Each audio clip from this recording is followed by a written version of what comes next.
Welcome to the Raven Space on YouTube. My name is Jason, and this is Raven Space News, where we talk about Baltimore Ravens news 3 days a week in the off season, 5 days a week in the regular season, and in the playoffs. I'm super excited for today's show. It was a good Super Bowl that we had yesterday. Again, we have some good Ravens news. Also, we have a great week of shows ready for you. I'm letting you guys know you're going to have 2 mailbags this week, a feature. It's going to be a nice week. Oh, of course, a holiday video.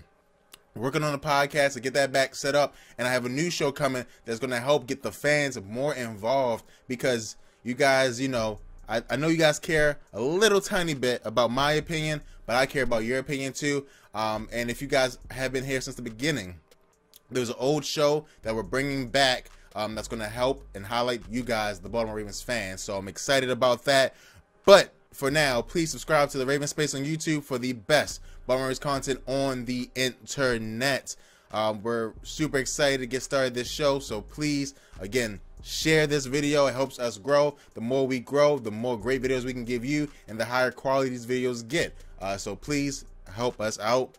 Now we're going to the topics of the day. First, we're going to talk about Ozzie's future for the Ravens. We're going to review the Bisciotti presser. Then we're going to talk about a little bit about Ray Lewis going into the Hall of Fame. And then the way for you guys to interact with this show, the mailbag question, the comment of the day. And you can join by putting your comments and questions in the comment section below. But first, we're going to talk about Ozzie Newsome and how he clarified his role with the Ravens organization.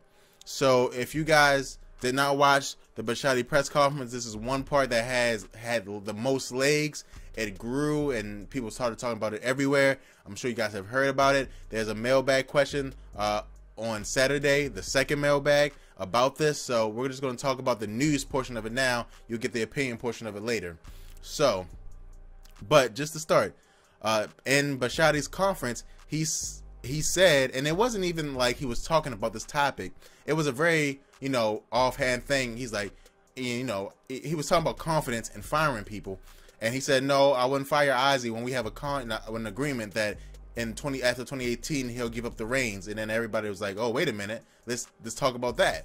So basically, after the 2018 season, Ozzie Newsome will be stepping to the side as the general manager, and Eric DeCosta will take over. Now, Ozzie will still be on the team. You know, Bisciotti even joked saying that, you know, Ozzie's going to be the highest paid scout in sports, which is funny, because it's going to be true. So it's fine. What's going to happen, and Ozzie clarified this even more, is that the direction of the Ravens from a general manager standpoint will be ran by DeCosta. And Ozzie will help out in that transition, and he also will give input and be like a head scout, basically.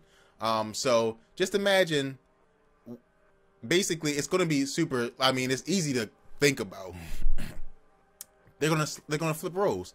So Ozzie has his role now as the lead guy, and Eric has his role. I think what's going to happen is that Ozzie is going to go to what Eric's doing, and have, you know, more one-on-one communication with the actual scouts, and Eric DeCosta is going to be, you know, pushing forward, making the decisions, the day-to-day hard-nosed decisions like draft choices and free agents.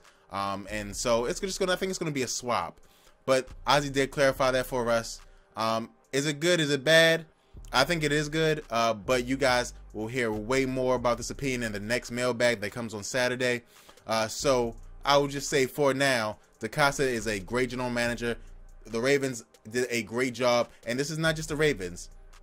This is where you have to give Steve Bisciotti credit, because plenty of teams have an up-and-comer and the ready for GM, and they lose them, and then their whole succession plan gets wiped out. The whole entire thing. It's very similar to what we saw with teams that have good quarterbacks in the backup role that are growing, and then another team takes them, and now they don't have anything, like the Patriots. But Steve did a great job of telling Eric and ensuring Eric, your future is here. Ozzie can't be here forever. Ozzie did a great job saying, hey, I'm the guy now, but you have the goods to be the guy later, you'll get there and make him a big part of the team already, right? And so I thought, great job by them. The general manager role is working perfectly, and it's going to flip nice and perfect. I'm super excited about that. I'm happy about that, but that's what it talked about, specifically to Ozzie. Do you guys think that it will be good for Ozzie to step down? Let me know in the comments below. Now we're going to go to the next question. Sorry, guys, I'm still sick. I'm powering through. I'm going to go to the doctor soon. Sorry about that. But topic 2, we're going to discuss the large takeaways from the Bisciotti presser. So there were 2 takeaways that I thought were pretty big deals, not including the Ozzie thing, because that was the biggest deal. That's why I got its own topic. But the other 2 big deals, the first one is that John Harbaugh was on the hot seat, and Bisciotti really thought about firing him. And I think that's important because it basically tells John, and now Bisciotti also qualified what I'm about to say by saying he doesn't go to his coaches and say things like, make the playoffs or you're out. He does not do stuff like that, which is the right thing to do. That's not a way you run a business. But he did say he thought about firing him this season.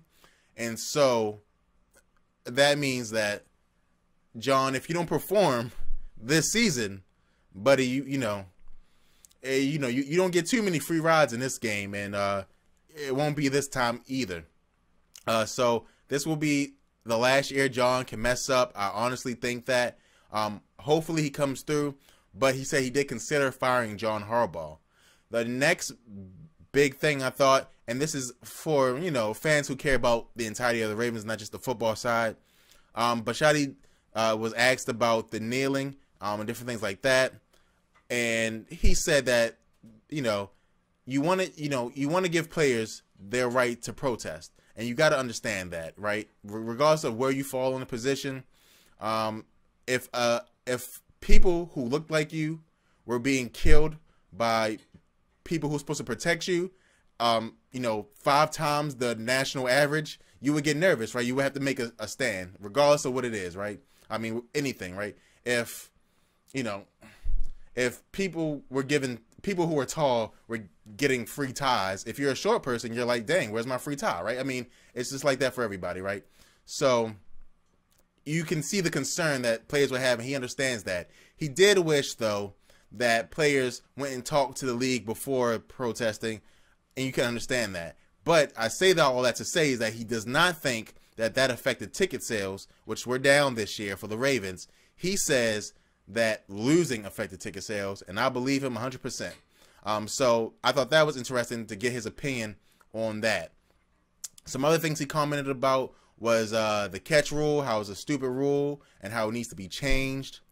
And then he also talked about people who are not stepping up on offense. He named Joe Flacco. He said Joe Flacco was hurt, but as things got better, things got better. He also named Perriman and saying you can't miss on first-round picks. And so Perriman, bro, if John's on the hot seat, you're on the hotter seat, Perriman. If you don't get your act together, I mean, you need to go. And it's getting about that time. So, I thought that was interesting. Again, you can watch the full thing on the Raven Space YouTube channel later today. So please check it out if you are interested. Now we're going to go to the third and final topic, which talks about Ray Lewis making it to the Hall of Fame as a first ballot Hall of Famer. Congratulations. Again, growing up in Baltimore, being a football player, I got a chance to go to, when I was in like Little League football, I got a chance to go to a Ray Lewis training thing. And the guy is amazing. And when you're a kid, he literally stands 100 feet tall, being a guy who really symbolizes Baltimore, symbolizes leadership. And, of course, he's not a perfect man. I'm not going to sit here and pretend like he's a perfect man. But he's a man that gave everything he had for the city of Baltimore every Sunday. And so I appreciate that. I know you guys appreciate that. And obviously the Hall of Famers, the people who voted for the Hall of Fame, appreciate that as well. He was one of 3 people who were first ballot Hall of Famers. If you guys don't know, the class of Hall of Famers were Ray Lewis, Terrell Owens, Brian Urlacher, Brian Dawkins, and I'm missing one more. Sorry about that. I remember. And Randy Moss. There we go. So, you know, Randy Moss, Urlacher, and Ray Lewis were first ballot Hall of Famers. And then you had Brian Dawkins and Terrell Owens, who were, you know, not first ballot Hall of Famers. So congrats to Ray. Congrats to all those 4 people. And also, congrats to the Hall of Fame committee, because you finally got it right. And I'm not going to rant on this, but I could. If you guys want me to, put in the comments below. But the Hall of Fame, in my opinion, for the last 2 years was BS, because they didn't have the second best receiver of all time, Terrell Owens, in there. They got him in there. You made the right decision. Congrats. I'm happy. This was a great Hall of Fame year. They did a great job. Now we're going to go to my favorite segment, the Raven Space Mailbag, and it's sponsored by our Raven Space patrons. These are the guys who are the lifeblood of the Raven Space. If you want to become a patron, please go to the description below. Now, this question comes from Slade Keen, and Slade says, if Baker Mayfield is still available, do you pass on him or draft him? Personally, Jason passes on him. Now, the kid has intangibles, leadership. He loves the game of football. We all know that. And he's even the most accurate quarterback in the draft when he played in college. Now, that all doesn't transfer over to the NFL, simply because there are some measurables that he does not have. The man is short. I mean, and I know, you know, you don't want to say this because you do have one good short quarterback, Drew Brees. I don't know any other ones, but if you guys know, put in the comments below. You have one good short quarterback named Drew Brees. Other than that, nobody. The guy is a little bit of a knucklehead. He makes some knuckleheaded decisions. There's literally a video of him running away from the cops. So, and he gets caught too. You know, for all college player. I'm a little disappointed he got caught by the cops. He was a little drunk, but it's fine. But he's a little bit of knucklehead. He's a shorter player. He's not a first round pick. I mean, he's not. Second round, I don't even, maybe. If you need a quarterback, the Ravens right now do not need a quarterback. They have said that they're going to stick with Joe Flacco. So I would say you pass on this guy. If you're a team who needs a quarterback and you chose not to take one in the first round, you take him now, and then I'll be okay with that, but not for the Ravens. Now we're going to go to the comment of the day. And this comment comes from Speedy Reedy 1218. And this comment came from one of our prior shows, and I want to talk to you guys about it. I thought it was interesting. So basically, as you can see, Jason, I said, you guys have to remember the Ravens have a lot of receivers. When we were talking about drafting receivers, how many we were going to draft, and then Speedy Reedy, she said us, who failed to stay healthy, catch the ball, and or get separation from defenders. And Speedy Reedy, you are not wrong. You are not wrong.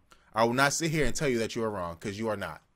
I will sit here and tell you, though, that is only looking at half of the story, especially with the young receivers, right? So most likely the Ravens are going to carry 5 receivers, right? That's what they historically carry. 5 receivers on their roster. And so we can just count right now, me and you, all of us together, and like a general manager would, right? So you have Tim White, who will probably be on the roster, right? So that's one. And that's a player that deserves a chance. You're going to have Perryman, because he's a first-round pick. You got to give him a chance, right? So you want to try to get something from him. That's 2. You're going to have Chris Moore, who played great, and Chris Moore struggled, right? But at the end of the season, if you didn't like what you saw from Chris Moore, I would be surprised. I thought he played excellent, right? And then 4, you're going to have Jeremy Maclin back. So those are 4 receivers right there that I just named that will definitely be back on the roster. Now, those are 4. Tim White, Perryman, Chris Moore, and then you have Maclin. Those 4 will be done. The Ravens usually carry 5. So if you're one of those people who think the Ravens are going to draft 3 receivers, well, it's not going to happen. And then I'm not even counting players that may come back like Campanero, Wallace. I'm not counting players who are, in the practice squad right now, like Adebayo, right? So, I just named 8 players right there. The Ravens carry 5, and 4 of them are guaranteed to be on the roster. So you gotta talk to me where, unless you thinking the Ravens gonna cut Maclin, which is gonna cost them money, gonna cut Perryman, which would, be a pain for Ozzie Newsome to miss on that receiver right there. Gonna cut Chris Moore, who played maybe the second best receiver the last 4 weeks of the season behind Mike Wallace.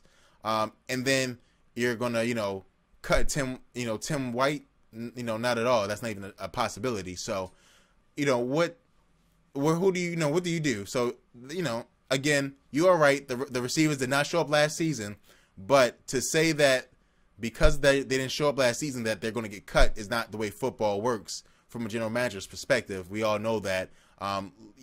We have players who've been on our roster at receiver for 4 years and haven't produced. So, that's just the way it goes. Sometimes you want to wait for those players to mature and grow. And you might even get a story like Kamar Aiken, who was on the roster for a while and then had a great season and now was able to find his way to another team, though he's not performing as well as he used to. So thank you guys so much for watching. Please subscribe to Ravens Space on YouTube for the best Baltimore Ravens content on the internet. I'm so appreciative of you guys. I hope you guys are appreciative of me, and you can show that appreciation by helping us grow, either through becoming a Patreon member and getting some great perks. More perks are being added. I promise you guys, I'm giving the Patreon people the ability to choose what features we do, and also choose what mailbag questions we have, because they have their own exclusive mailbag show on Saturdays now. So thank you guys so much, and go Ravens.